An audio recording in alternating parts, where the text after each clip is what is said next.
Ano sabi niyo sa buhay mo ngayon? Buhay ko ngayon, mahirap, masaya. Importante, wala sakit ang pamilya. Lahat healthy. Pero wala kang pera. Yun lang. Kaya may pera na yung mga problema sa atin, hindi yung ano mong problema sa pera. Ba't wala kang pera, sir? Kaya ako walang pera, magastos yung asawa ko eh. Bilbo ko dyan, bilbo ko dyan, kung ano nang pinagbibili. Walang natitira sa sahod ko, bawag pa sa utang. Kaya kasi utang lang utang. Hindi pa nga nakakasahod eh. Pambayad na agad eh.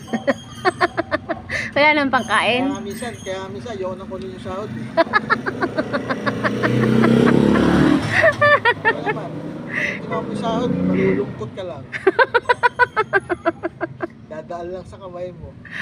Kung dating mo dito, nakapamayawang na. Alam mo na kung anong gagawin mo. Siyempre, kailangan, kalapernado ka, mag-discount po mo. Gagawin mo na. Pag walang bunot. Pag walang bunot. Wala ka ng bunot eh, dahil wala ng pera eh. Maghahanap pa. Dati allowance ko 1,000. Ngayon gusto niya 500 na lang. Kisinas pa yun. Kasi nakita mo, dati nga, matapalakan tiyan ko. Ngayon, puta, nangayayat na ng gusto.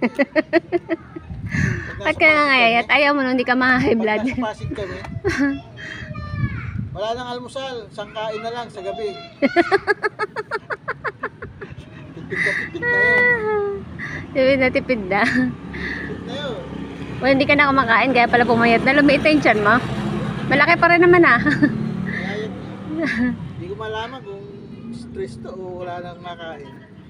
Bagay, parehas yun. Stress. Yung ano ko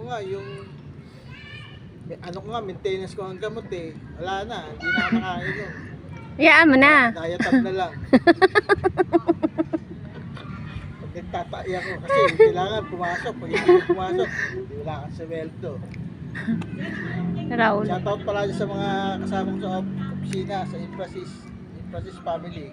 Ay, tama, Infrasys company. Shoutout yan.